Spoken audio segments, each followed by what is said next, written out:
Dan Aykroyd. He's progressive.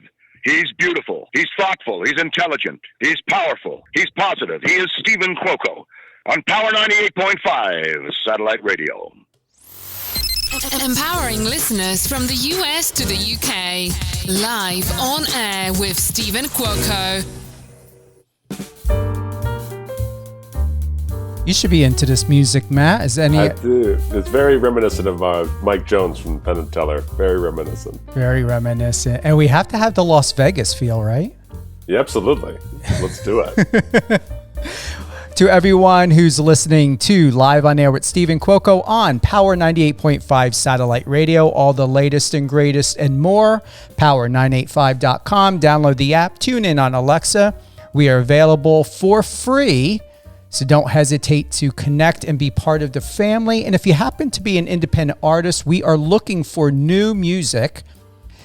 We just uploaded, I believe, about 115 new tracks of independent artists. You may, but you most likely aren't. Probably hearing on the commercial, the commercialized, hijacked corporate radio stations that should be playing your music. But either way, we're going to be playing your music.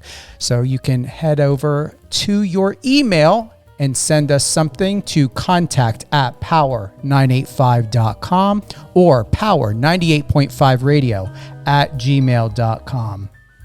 We've got with me and all of us today, a very special guest. We've got Mr. Matt Donnelly. He's known as the Mind Noodler. That's right. Comedy, magic, and pure entertainment. And you're going to be in Easton, Pennsylvania coming up on the March 20th. 20th already. Yeah. Or 21st. March 21st. 21st. We got to get our photo op in before I leave for San Francisco. Yeah. Come on by. I'm serious. Come on by the theater. Yeah, I'm serious. Like, I don't, whatever works for you coming over to the theater, whatever, I'll slap on something. We usually load into a theater all day. So we're usually just, going queue to queue and stuff like that. But there's usually lots of time to grab a photo for sure. So, because I'm not in all the show. I'm part of a lineup of four comedy magicians. So plenty of time to grab a photo. I think I saw the poster of that, but why aren't you on the poster of it over there at the theater? I am on the poster. Are you? I guess I just look so different. Yeah. I'm the confused one looking at the card in midair. Well, they need to put it up outside because it's not outside yet, because I walked over there yesterday. Well, I'll make sure I'll send minions over there to just put my face all over the theater. It belongs. Just stickers of my face all over there. Is it the first time you're going to be in Easton? Yes. First time playing Easton, PA. Very excited. The show's selling pretty well. And so, yeah. It looks like it's going to be a really fun time. Plus, I'm sticking around because I used we'll get into it probably, but I used to do improv. And so an improv buddy lives about 20 minutes away. So I'm staying in town and doing an improv show the next night at Bethlehem, PA. Very nice. Yeah, so doing an improv show as well. So it's going to be a fun weekend for me. Are you going to be over at the Eastonian? For the improv show? No, for when you're here in Easton. Are you just coming in and then going straight to Bethlehem? I'll probably stay the night there somewhere, wherever they put me up. All right. Probably be the Eastonian. You'll like it. You'll be at the other end of Easton, but it'll be in walking distance. All right. Yeah. You may be down by the Free Bridge, but there's a nice cafe down there. What's that? I was like, I hope this all makes sense to your listeners because I'm just taking your word for it. Yeah. If it doesn't, it will. We've got local listeners here in Pennsylvania and Jersey. Well, I mean, we're a New York station. Well, New York and Manchester, UK, but international. So nice. Yeah, this isn't just local radio. You think I would do that to you, Matt, by just putting you on local radio? I'm just, I'm not going to be able to remember all these tips is all I'm saying. Where the cafe is and the walking distance. I'm not going to figure it out. If you need any help, you got my number. I'll text you. I appreciate it. Once again, we've got Mr. Matt Donnelly, the Mind Noodler, comedy, magic, and pure entertainment. Do you want to drop your Instagram at all? And we can drop it afterwards as well. But do you feel like dropping it? I'm at Mind Noodler, M-I-N-D, noodle with an R at the end. It's making fun of the actual fishing form of noodling for my sake. When I started, I was more of a blue collar kind of rugged entertainment person, and I wore overalls and stuff. Did you? For my first few years doing magic, I performed in overalls. And so I liked doing the Mind Noodler thing. And then just stuck. I evolved. Now I perform in the opposite way. I perform in a tuxedo. But I still use a lot of, I use like a giant fishing pole at my show, duck calls, all kinds of stuff. And so now with the tuxedo, it just looks like I'm being super weird. But I still have all the same rugged props, but now I perform in a tux. It works. Your photos look incredible. Very incredible. I actually did like a scientific thing, because I originally wore the tux just for a high-end close-up gigs that I get from time to time, where I have to perform for rich people. And then I did, there's this venue called the Magic Castle in Los Angeles, and it's a big magic venue, and when you're there, there's 7 different stages in there, and you go all over the place, and it's invite only, and it's this really prestigious magic venue in LA. And I was playing a week of shows there where you do 3 shows a night, Monday through Sunday. And so I did, one night in overalls, one night in a tuxedo, one night in overalls, another night in a tuxedo, one night, and I just did a total science on what was working better. And people were laughing so much harder at my stuff when I was in a tux than when I was in overalls. And it was really strange. And so I switched then at that moment. It looks perfect because I've got the photos here. You guys will see them when we post them on social media, or even when you go to Matt's social media. I like the one where you're flipping the cards up. Yeah. That's a fun one. I like that one. You're extremely photogenic. I see the one in the overalls. It looks good.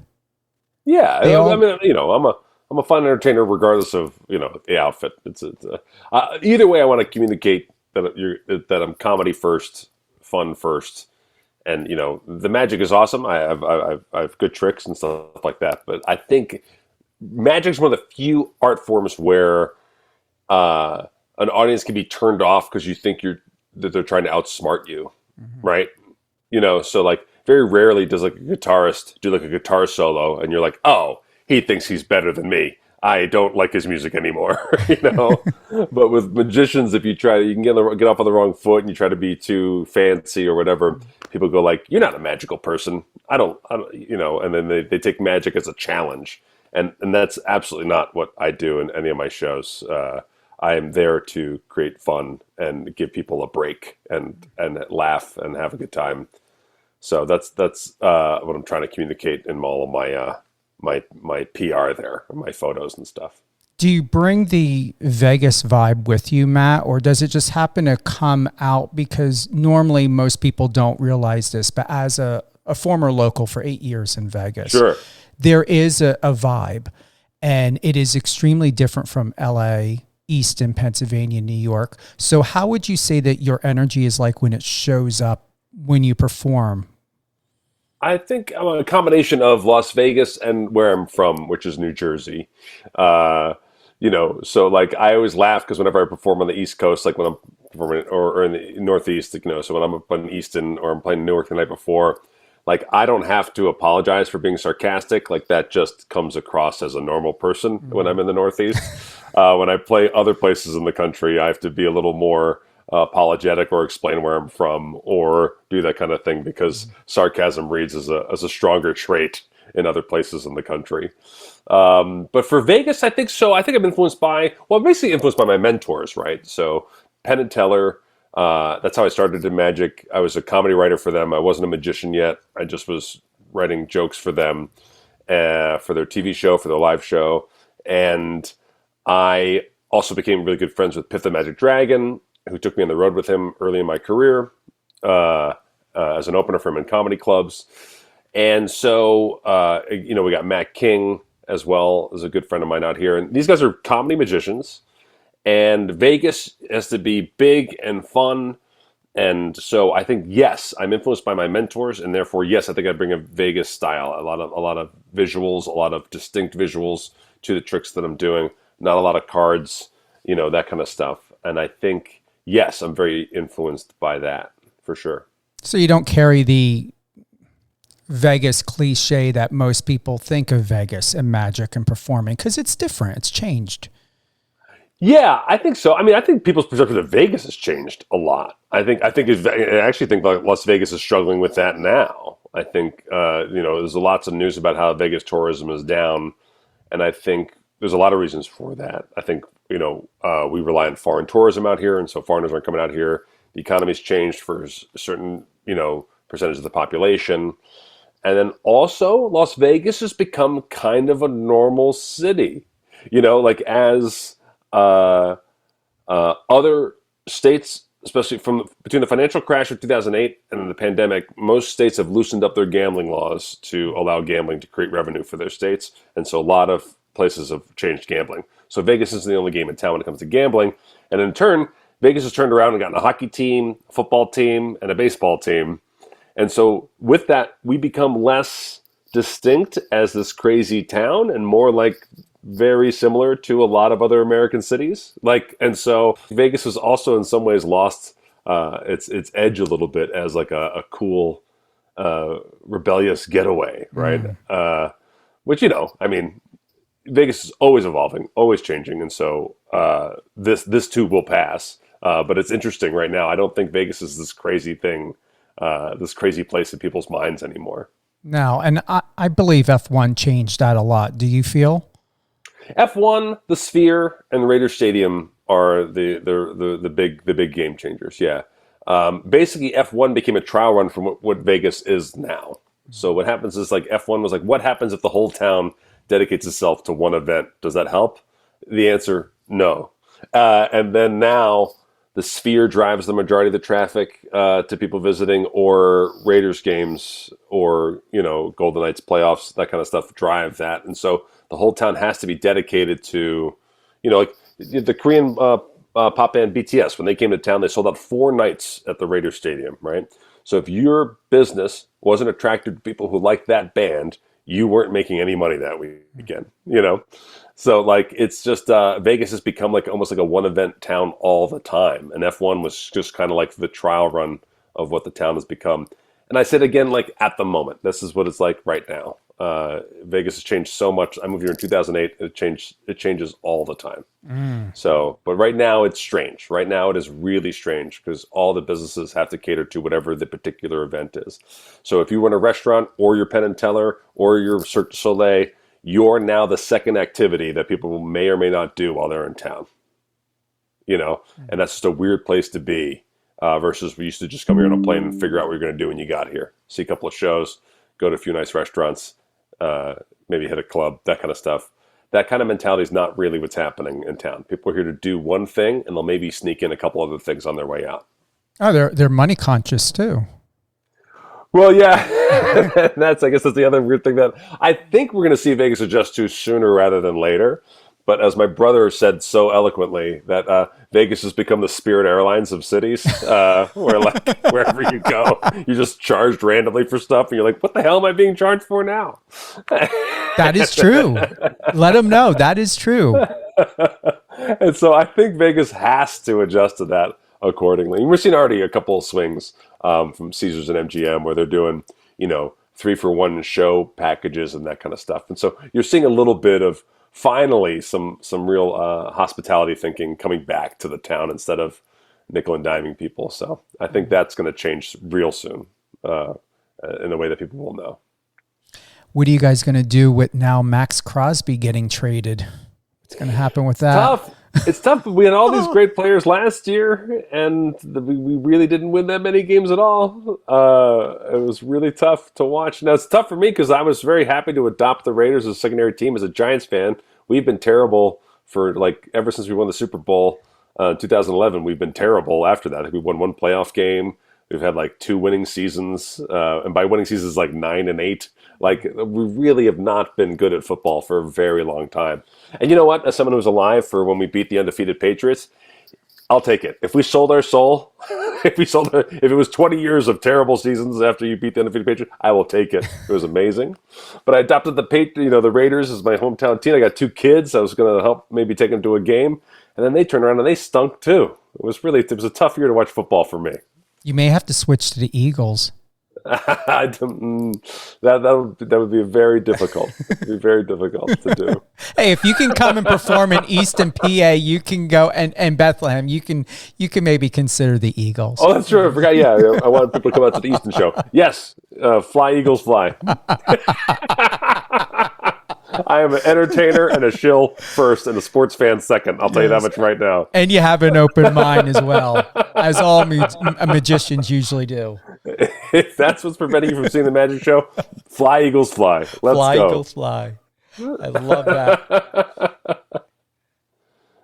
But Jalen Hurts gets a bad rap. Not on your dime. Not on your dime. The Las Vegas Review Journal recently named you, Mr. Matt Donnelly, Las Vegas best up-and-coming comedy magician, and audiences across North America are quickly finding out why. Performing under the banner, the Mind Noodler, Matt delivers a smart, hilarious brand of magic built around storytelling, surprise, and genuine connection. I've got to ask, in all fairness, Sure. with all due respect, because obviously this was written a while back, but I wouldn't consider you up and coming anymore. I consider you seasoned, polished, and already set and ready. You know what's funny? I was just laughing because I was like, gosh, that's been in my intro for a long time. And I was like, I guess I can't hang on to that forever. But I need an accolade to replace it, I guess. I need to find a nice media accolade to replace it. It's perfect, but they can do an update. They usually do. They're supportive on locals. Here's what I like about saying up-and-coming comedy magician. When I say up-and-coming, it means you won't know who I am when I walk out. And I'm okay with that. And then comedy, I want to make sure that they know that I'm a comedy first person. Again, like I was talking to some other comedy magician friends, and I talk about how, like, we have the term like alt rock, alternative rock, but we don't have the term alt magic. But my comedy magician friends and I, especially in the Jokers of Magic, we're doing like alt magic. Like, in other words, like, if you have an idea of magic, you're going to love how much we're not that idea, how we're doing something different than that. So you're still going to see impossible things, but none of it's meant to make you gasp or cry. Like, you're going to laugh first and laugh last and see impossible stuff in the middle, and it will amuse you. It will surprise you, and you will be, astounded by some of these magic tricks. You're going to be in the car talking about your favorite jokes on the way home more than how do they do blank on the way home. And so it's always interesting but I don't think I can lead the charge on alt magic. I don't think I'm big enough to lead that way.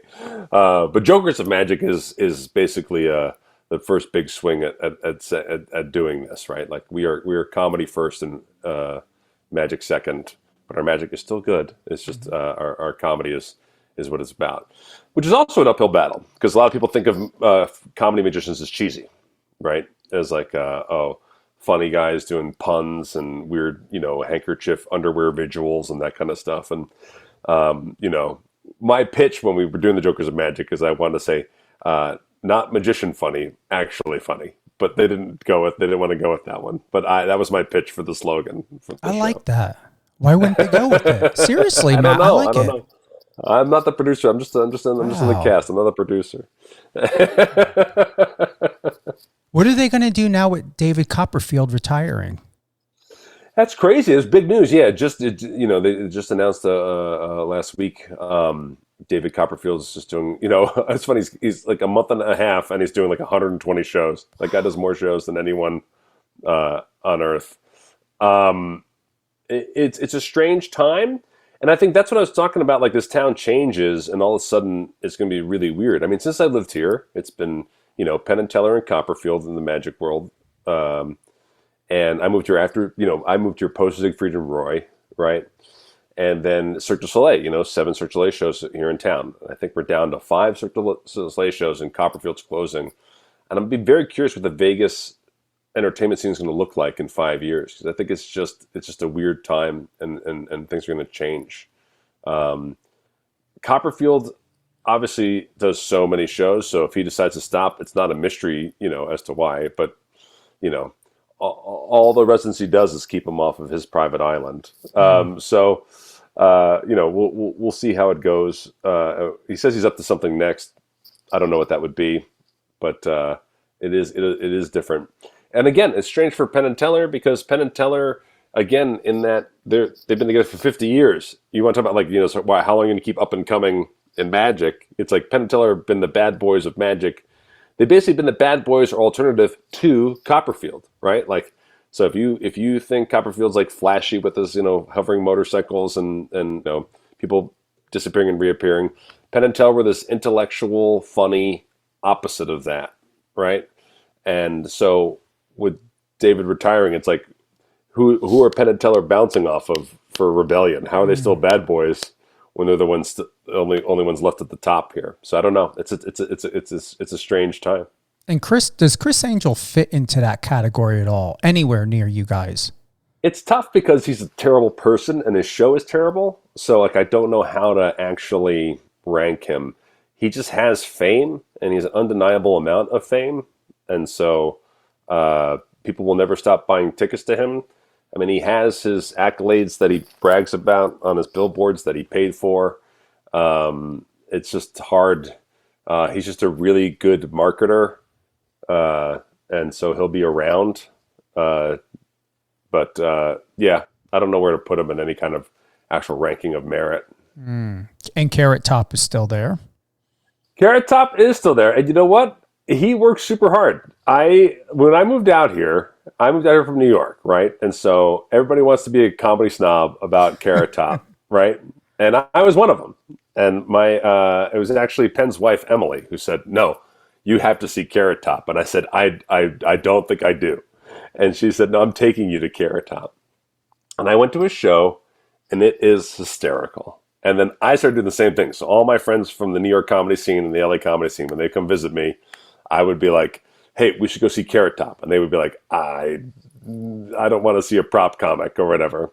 And they would come, and he would be hysterical, and we'd all be laughing like crazy. And what's amazing is he changes up his show all the time. He is constantly writing new material and new stuff for like whatever the modern news stories are. He's very, very he's a very hardworking, very funny guy. And so, sure, he's still the punchline for if you want to make fun of a comedian or something like that. But I love his show, and I think he's so funny. I agree with you. I appreciate him. And yeah, he took me by surprise. Yeah. He really did. Yeah. That's it. He surprised everybody, because if you think you know comedy, then you want to look down on him. Mm-hmm. And if you ever meet him, he'll make you feel like you're making fun of him too. He'll make you feel like you're talking down to him. He's surprisingly a very low status interactor, and it's shocking. It kind of takes you off guard. But yeah, he's a good guy. Any plans to pair up with anyone at all, or Penn and Teller? Have you ever met them? Considered doing a skit with them? Well, both of my appearances on Fool Us, I involved Penn and Teller in my act, and so I did. Those are two things I'm very proud of: is bringing them up on stage and getting to be on stage with them. Those are things that I'll cherish the rest of my life. I'm also in their master class. One of the chapters is on them teaching me how to do a trick in their master class. So I've gotten to share the stage with them a few times, and that'll always be some of my greatest accomplishments.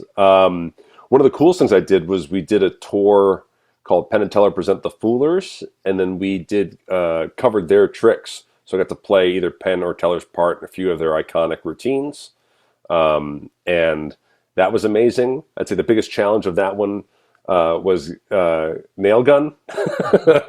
It's one thing to get permission to do nail gun. It's another thing to actually figure out how to perform holding a nail gun, memorizing a pattern, and holding a nail gun to your neck and your groin. So that was probably the coolest accomplishment of my life, is covering Penn's nail gun routine.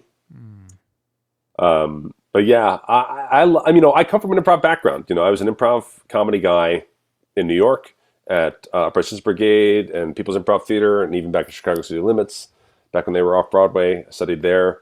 And so I like doing stuff as a group, right? And so these larger tours, like the Jokers of Magic, are so fun for me because I get to share the stage with people and have fun with people. Yeah, I enjoy doing team stuff. I don't know if I'll ever officially have a magic partner. I don't know how that would work, but doing these larger tours and larger lineups is super fun. I think you ought to reach out to, this is something that popped in my head or came to me, is the Practical Jokers. For some reason, I like Brian Quinn stands out. I have a feeling like you and him doing something together would be seriously an episode. They were around the People's Improv Theater, the Tenderloins. They were around the People's Improv Theater when I was in New York. Okay. And they were very funny then. They're very funny now. And I used to get compared to Quinn a lot facially. We both got big Irish mugs. So, yeah. But those guys are super funny. I mean, I've definitely done, routines where I'll bring people up and, we'll do comedy as part of a magic trick and that kind of stuff. So, I'm open. I'm open to collaboration, I guess is what I'm saying, Stephen. I'm a collaborator by nature. And so I'm down. I'm down for any project. Have you ever been offered a show, TV show, reality show, anything? No, gosh, I've tried hard. No. I would say you don't start doing magic at 39 years old because everything went right in your life, So in New York, I was on commercials. I was doing independent films, small parts on TV shows, and doing my best to try to climb that ladder. But it never broke for me the way it did for my friends.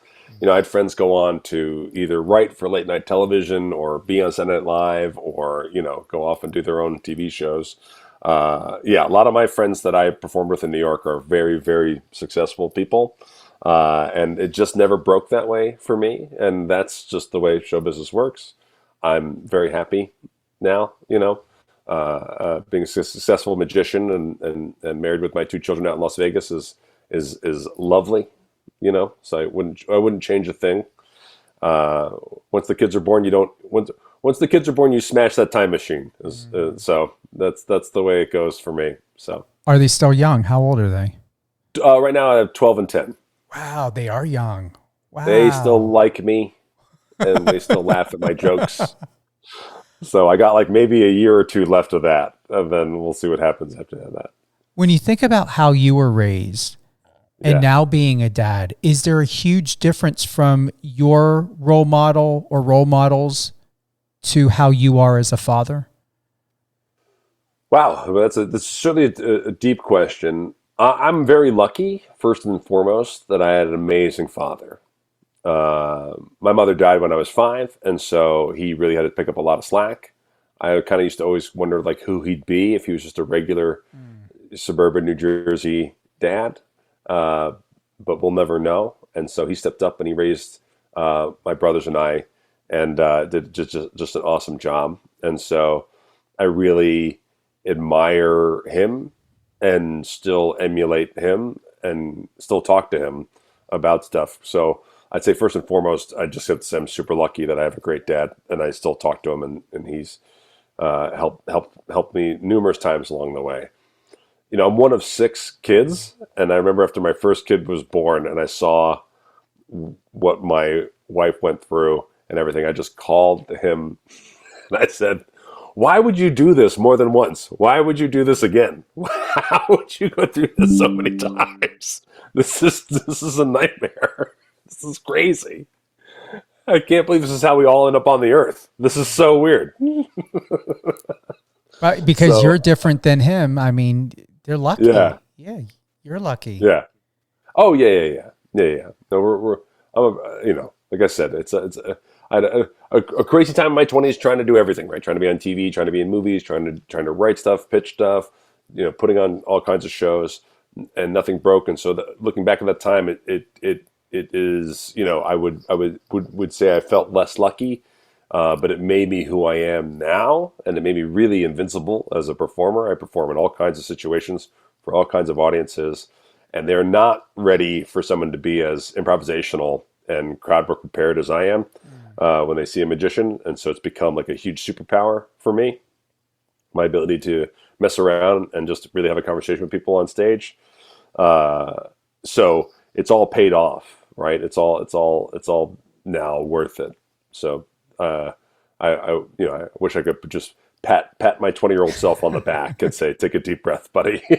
You should, seriously, especially when you're enjoying your coffee. I feel from you. You know, I was adopted, and I can always tell who is a very good parent. And from our first conversation, it was impactful. We weren't on the phone for hours. We had a quick conversation. But, you know, when you grow up that way and you're in foster care and you finally get a family that loves you and sees the bigger picture, I can tell that you're a visual person, that you're intuitive, and you're more than just happiness and magic and prestige. There is a teacher inside of you. There's a role model inside of you, and your children are extraordinarily lucky to be able to have you, to be able to have a parent such as you in their life. And I promise you this, any television film, any opportunity that comes my way, and I know that you're someone that needs to be inserted into that, you're going to get a phone call from me. So you get a phone call from me. It's not going to be like, oh, hey, you want to go to Starbucks? It's going to be for something important, because I don't call people unless it's important. Well, one thing I learned from Penn and Teller is it's a yes. Those guys say yes to everything, so I'll say yes to everything. Don't give up. I'm serious, Matt. I'm not. Like, you know, one of the reasons why I moved over to Magic was because I was a family guy, right? I comedy, and I did a lot of improv and some stand up, and I enjoy stand up. It's just the lifestyle of stand up and how to be successful at stand up is such a crazy, crazy grind. The art of it is hard. The lifestyle of it is hard. The making money of it is hard. And I couldn't take those kinds of risks with two children. I just couldn't do it. And Magic is very different from a profession standpoint, right? Like, you can do strolling magic at restaurants where you table hop at a nice restaurant. People consider magic to be a fancy thing. So I can't table hop joke telling at a fancy restaurant. I can't go table to table and ask them about if they've been on an airplane. You know, I can do shows at libraries for kids, right? And there are friends of mine who that's what they do for a living, is they do 200 libraries a year. You can't do that as a comedian, you know. Corporate gigs, private gigs, you know, like, I thought forever it'd be really fun to entertain people with my improv show at corporates and cruise ships and stuff like that. And yes, I could book a few, but not a lot. And that's where Magic is. Magic allows you to make some money all the time. And I think that's what makes it different than comedy. Comedy, all the money is at the top. And that's not the case with Magic. So it's been a fascinating pursuit, and a successful one for me and my family, which is nice. This is strange. It came to my mind. Can you sing? So, like, I this is always the funny thing. Like, I look like I call myself a tubby lumberjack, right? I look like a rugged guy. I remember, but I went to performing arts high school. I went to an MFA program for acting. And so, absolutely, I tried my hand at musical theater. And before I became a magician, I was in 50 Shades, the musical parody at Bally's, where I played Christian Grey. And so I was the lead of a musical. Wow, seriously? That's not even in my notes. I don't put it out there. It's a weird curveball, and I find it distracting in the bio, so I don't usually put it in my bio. Yeah, hello. How long was the run? How long did it go for? We did almost 2 years, 800 shows, about 2 years at Bally's. Yeah. That's awesome. It was awesome. I mean, for me, it was a big break. I am very lucky, you know, again, in New York, tough. My wife got hired by Jersey Boys, so we moved out here to Las Vegas. At the time, I got in, and then I auditioned and got into Wayne Brady's show, and I got to perform improv with Wayne Brady, where you had to sing a lot in that show as well. And I got to perform in that show at the Venetian, and then he got that game show when he closed up shop, and so 50 Shades was kind of my next break. There was a little bit of time there, and 50 Shades, the parody, was written by this Chicago improv team, Baby Wants Candy. It was really funny. I auditioned for a lot of stuff out here in Vegas that claims to be comedy that I don't find to be funny at all. And I remember when I got the script and the audition, I was like, oh no, I really want this. This is actually funny. This is really funny. This is very funny. And I need to get this role. And you got it. I need to book this. Yeah. But I took heaven and earth. I had friends work with me on dancing. I had a singing coach. I really committed everything to doing it. Yeah. Did you ever think of, and this is my whole point of why I'm asking, have you ever considered, Matt, to tie in music, performing, and magic and comedy all together? I have a little bit. I almost thought about just adding some improv section to my show to give the audience a break from magic, right? Because magic makes you anticipate. Magic is about like bringing people along and filling the room with tension at particular points and stuff. And so, in my original first show, where I was actually a character called Hillbill, the Psychic Hillbilly, where I first put in overalls, that was all mentalism, which means it's all predictions. And so I had dance breaks with Billy dancers in the show. And Teller saw the show and he said, every mentalist should have dancers in their show. It's just a great break from anticipating all the time, right? And so I've thought about that. In terms of actually singing while doing magic, I don't know. Nothing about that feels great in my heart. Tricks are already long enough, right? Yeah. So like adding songs will just really, really bring things out.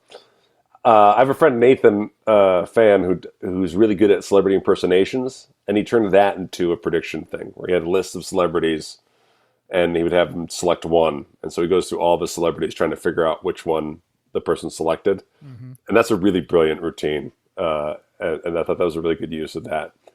I did one time for a run at the castle.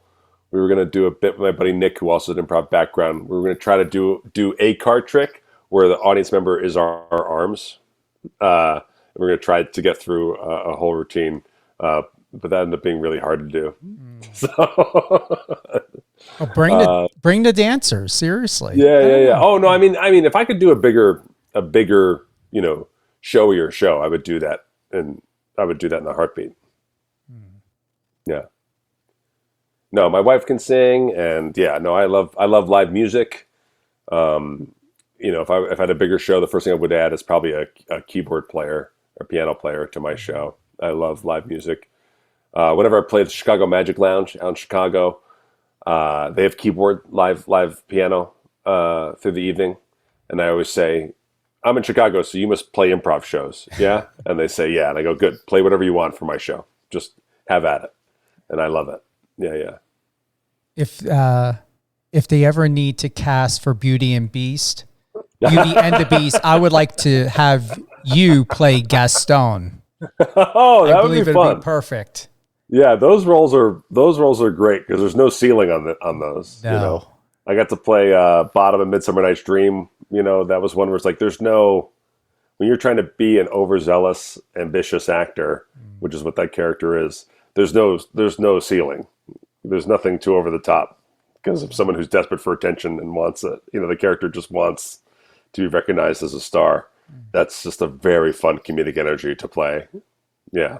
And you're that. And you are a star. Well, thank you. This went by fast. We're going on 45 minutes? Yeah. If it's too much, I can shut up. No, not at all. Is there anything that you want to be able to let the audience know, the viewers know, that I haven't asked you that's important to you? Oh, gosh, I don't know. I would say, you spoke so deeply about beyond just being funny.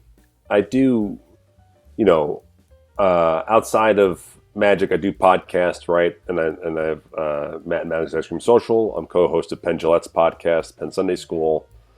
And one thing that taught me was that being, like this show, being in people's ears is really important. It's a role, right? And so, when you're spending time with people in their car or walking their dog or at the gym or washing dishes, whatever, like that's a very different space. And to be part of that space matters. And I considered it, and do consider it to this day, a service, right? Keeping people company, making them feel like they're hanging out with friends matters. And so I take that with me to my shows, right? I think life is hard for a lot of people for a lot of reasons. If they're spending money to be in a theater with me, I want to make sure that they just have like a really great time and just taking a total break from the stresses of life. So there'll be zero political satire. There'll be zero, reminding, whatever. It is all silly, self-deprecating. I don't make audience members look bad. I don't try to make them feel bad. I don't try to win any kind of interactions at their expense. I am experienced enough where I want it to be, when it comes to being the butt of a joke, I want me to be the butt of the joke. And I want the audience to just actually have an hour of a complete timeout from the stresses of their lives. You're the perfect person for that and to do that. Thank you, Steve. That's very kind of you. I appreciate it. Easton, Pennsylvania, 23rd of March at the State Theater, statetheater.org. 21st, yeah. Or 21st, I'm sorry. Yeah. 21st. No, it's okay. Yeah, Saturday. Saturday the 21st. Statetheater.org. And what else do you want to add to that? I'll just say, we'll be adding more dates to the Jokers of Magic lineup. So just, check out that website. And then for my individual shows where I'm out and about, I just announce all that on my Instagram page. So when I do smaller theaters, like I'll be playing, Philadelphia and Maryland in July and that kind of stuff. So all that's always on my Mind Noodler Instagram. And you're coming out here, but leaving to go back to Vegas, but then you're coming back out here again. Yeah, I go out to the Northeast a lot. People like me there. They book me there. It's what works. So I like to play all the other places in the country too.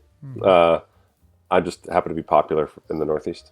Or we got to find you now a television show or reality show or some sort of show or commercial. Yeah, I'll take it. You know what? State Farm. You'd be perfect for the State Farm guy. Yeah. I kind of look like that infomercial guy a little bit too. So maybe, I could maybe just sell some late night products or something. There's a lot you can do, and I feel it. I believe it. I see it. Everything that's led you up to where you're at now, Matt, is not. It's not getting you ready. You're already ready for television and film and all of these things. It's about the timing, and I feel and believe that when you step into it, onto the set, in the filming, I believe what it really needs to reflect is why the timing is important. As I'm processing what I'm feeling and interpreting right now, is that it needs to make sense why you stepped away from your family, your children, in order to do it, because you're someone, what I feel, is not going to tolerate or allow yourself to be in a position to regret sacrificing life and its quality with your family just for a quick laugh. That makes sense. I hear that. It almost felt like a little bit of a challenge, Steve. I felt like you were challenging me a little bit on that one, which is also interesting. So I both will take the compliment and the challenge of what you just said. Because it makes a difference when children are older to be able to briefly step away than when they're younger. Yeah, I mean that's it, and it is one of the things where all the things that are happening now. I do wish I happened before I had kids, and I do wish I was home more, that kind of stuff. But everybody is always playing that balance, and also when I am home, I'm home, so I'm there for everything, right? I'm there for every school pickup, practice, and that kind of stuff. So I get to spend a lot more of the actual quality time in shorter bursts than people who work office jobs or things like that. So I'm still fortunate in other ways, but everyone's always working out that balance, right? Mm-hmm. And also they're at the perfect age to where they understand just by a conversation. It's not like 4, 5, 6, 7 years old and where they just cry and dad's got to go to work. Yeah. But as I joked with my friend Kurt Bronneler, who's a big stand-up, and we were joking about having kids. We used to do improv together, and I was like, you know, we start losing all of our friends, and we start shutting everyone out of our lives to just focus all on our kids, and they start to become these awesome people that you love to joke around with, and then they get friends, and they just want to spend time with their friends and not their family. Mm-hmm. And you're like, wait, I got rid of all of my friends for you, but now you're turning around and taking all these friends, and now I'm left with nobody. And so it's a tough battle with the kids. It's tough. You're doing well, and I feel the balance, and that's why I felt to say that. Not that you needed reminding of it. It's just that it just feels good to just say, if it's anywhere within your mind that, you know, briefly stepping away, your kids are at a perfect age to have a nice, youthful yet young adult conversation to have that respect. Because as someone who had parents that couldn't be there, you know, a mom who was a nurse and my dad was in the military, we did not have these conversations. I understood it, but no one really sat down to say, or to remind me, Steven, you're important enough for us to have this conversation of why we have to be gone for so long to work to make money. It's just that, we're going to work today. You're going to need to stay home and cook dinner for yourself, or dinner's made, just heat it in a microwave for 3 minutes. I'm being serious. I know. And it's so tough. And I think it is, I guess, in my value system to want to be more than that, for sure. And you are. Appreciate it. Any closing thoughts? No, I mean, this was deeper than the average interview that I do, and that's okay with me. I don't mind it. It was very fun talking to you, and I'm thrilled you reached out. This was great. I'd like to do it again. Let's not make this a one-hit wonder. No problem. I love talking to you. So yeah, let's do it again. Easton, Pennsylvania, State Theater, statetheater.org. Get your tickets.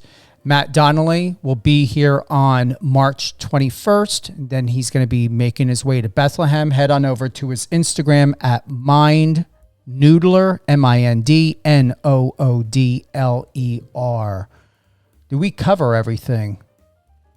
As far as I know, yes. Except your blood type, your height, your shoe size.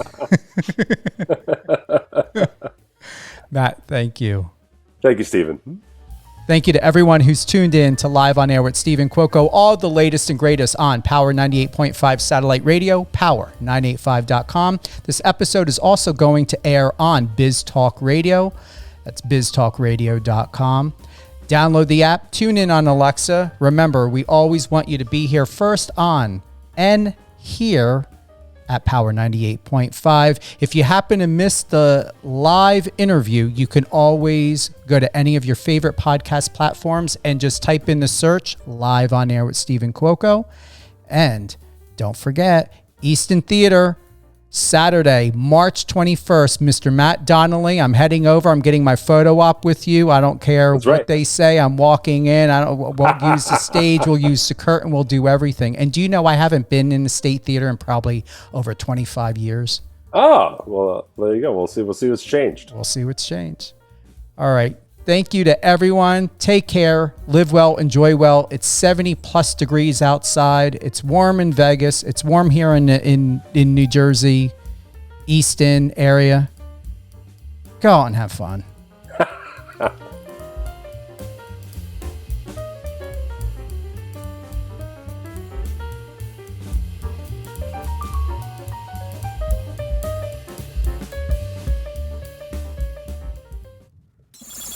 Friend us on your socials and let's connect.